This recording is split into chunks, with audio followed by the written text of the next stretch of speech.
మా సీఎం గారి మీద మాట్లాడినటువంటి మాటలు చూస్తూ ఉంటే దొంగనే దొంగ అన్నట్టుంది. 3 సార్లు గెలిచిన హైడ్రిక్ సాధించిన అని చెప్తున్నటువంటి వ్యక్తి నిన్నగాక మొన్న నన్ను సిట్ వాళ్ళు పిలిచి నీ ఫోన్ ట్యాప్ అయింది ఎలక్షన్ల సందర్భంలో అని చెప్పి వెళ్ళినప్పుడు అక్కడ ఘోరమైనటువంటి నిజాలు బయటకు వచ్చినాయి.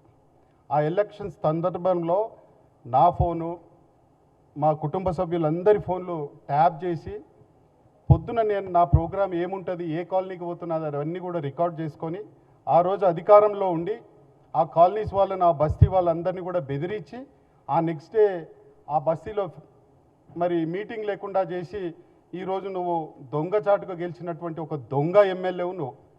నువ్వు 3 సార్లు గెలిచి ఎంతమందికి ఇల్లు ఇచ్చినావు ఒకసారి చెప్పాలి.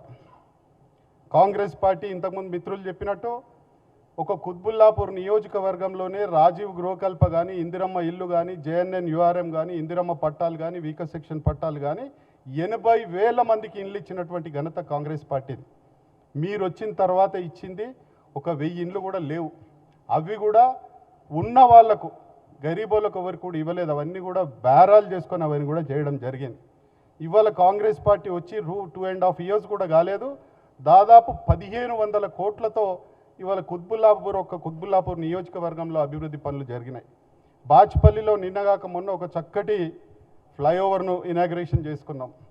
15 ఏళ్ళుగా మరి బాచ్పల్లి నుంచి గండిమేసమ్మకు పోయే దారిలో ఫారెస్ట్కు సంబంధించినటువంటి ల్యాండ్ దగ్గర దాన్ని వెడల్పు చేయాలని చెప్పి ఇదే టీఆర్ఎస్ వాళ్ళు 3 సార్లు కొబ్బరికాయ కొట్టి కూడా ఆ రోడ్డు చేయలేదు.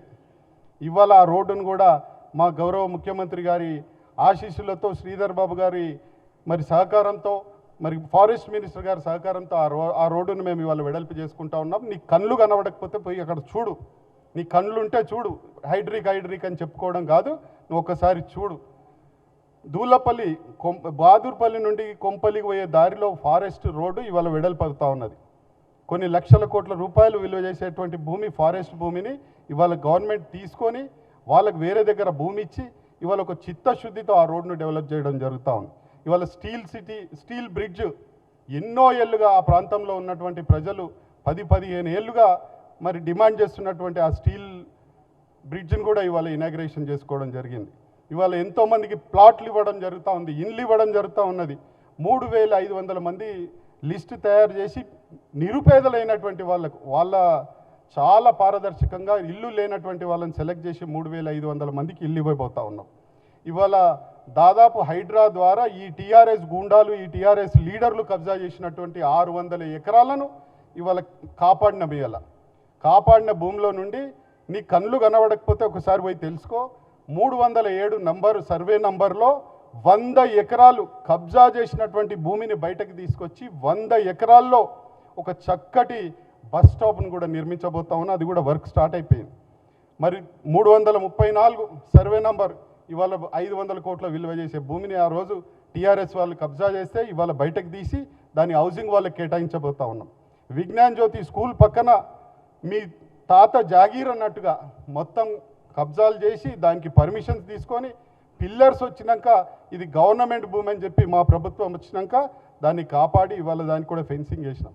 ఇవన్నీ కళ్ళు కనబడకుండా ఏవేవో మాట్లాడుతూ ఉన్నావు, ఒడ్లు అని అదని. మన దగ్గర వ్యవసాయమే లేదు, నీకెందుకు దాని గురించి?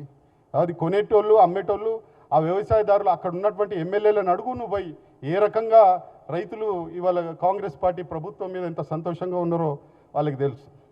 మరి ఇంకోటి మైనంపల్లి హనుమంతరావు గారి గురించి మాట్లాడుతూ ఉంటాడు. హనుమంతరావు గారిని నేను ఆ రోజు టీఆర్ఎస్లోనే ఉన్నా. హనుమంతరావు గారి కాళ్ళు మొక్కినప్పుడు నేను ప్రత్యక్ష సాక్షిని. నువ్వు వచ్చి కాళ్ళు మొక్కి టీఆర్ఎస్లో జాయిన్ అయ్యిండు, టీడీపీలో గెలిచి వచ్చి టీఆర్ఎస్లో జాయిన్ అయ్యి అప్పుడు అక్కడ ఉన్నటువంటి షంబీపూర్ రాజు ఇబ్బంది పెడుతుండన్నా, నన్ను కాపాడన్నా, నన్ను చాలా ఇబ్బంది పెడుతుండు, తిరగనిస్తలేడని చెప్పి హనుమంతరావు కాళ్ళ మీద సాష్టాంగ నమస్కారం చేసిన చరిత్ర నీది. ఇవాళ హనుమంతరావు గారి గురించి మాట్లాడితే మరి అందరికీ అర్థమైపోతుంది. కాబట్టి నువ్వు మాట్లాడే ముందు నువ్వు ఏం చేసినావు, హైడ్రిక్ ఎమ్మెల్యే అంటావు, ఎంతమందికి ఇల్లు ఇచ్చినావు, ఎంతమందికి ఉద్యోగాలు ఇప్పించినావు, ఎన్ని స్కూల్స్ బాగు చేసినావు. నీ 10-12 ఏళ్ళ హయాంలో ఒక్క స్కూల్, కొత్త స్కూల్ కుత్బుల్లాపూర్కి వచ్చిందా? ఉన్న స్కూల్ ఏదన్నా బాగుపడ్డదా? ఒక రూమ్ కట్టించినావా? ఒక హాస్పిటల్ తెచ్చినావా?